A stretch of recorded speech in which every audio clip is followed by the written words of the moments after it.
মায়ানমারের সাথে আমাদের রোহিঙ্গা ইস্যু ছাড়া there is no other issue. আমরা চাই যে তারা এই রোহিঙ্গাদের ফেরত নিয়ে যাক। তাছাড়া তাদের প্রতি আমাদের অন্য কোনো ধরনের বিদ্বেষ বা কোনো ধরনের সমস্যা আমি দেখি না। So we are engaged with them. এবং ডিফেন্স ডিপ্লোমেসি একটা জিনিস বলে একটা কথা আছে, যখন দুই ফোর্সেস একে অপরের সাথে কমিউনিকেট করে সেই ফোর্সের পক্ষে হঠাৎ করে যুদ্ধ শুরু করা ভেরি ডিফিকাল্ট, এটা হয় না, ঠিক আছে।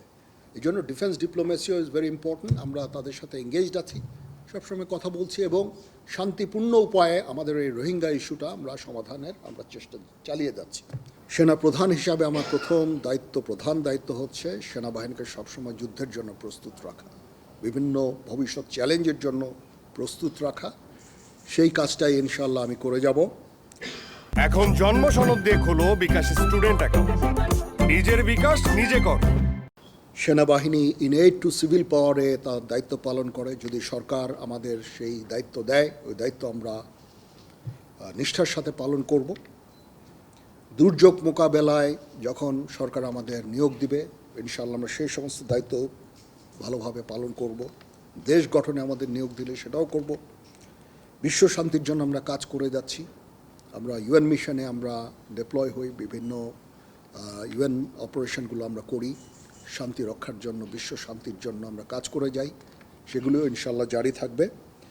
এবং আমি আমার প্রাক্তন সমস্ত সেনাপ্রধানদের প্রতি আমি কৃতজ্ঞতা জানাচ্ছি। ওনারা আজকে ওনাদের শ্রম দিয়ে, ওনাদের মেধা দিয়ে আজকে যে অবস্থায় সেনাবাহিনীকে রেখেছেন, আমি সেই অবস্থা থেকে সেনাবাহিনীকে আরও সামনে এগিয়ে নিয়ে যেতে চাই। ওনারা অনেক পরিশ্রম দিয়ে করেছেন এবং সেনাবাহিনীকে একটা অত্যন্ত সুন্দর জায়গায় আমি পেয়েছি আমার এর আগে সেনাপ্রধানের কাছ থেকে।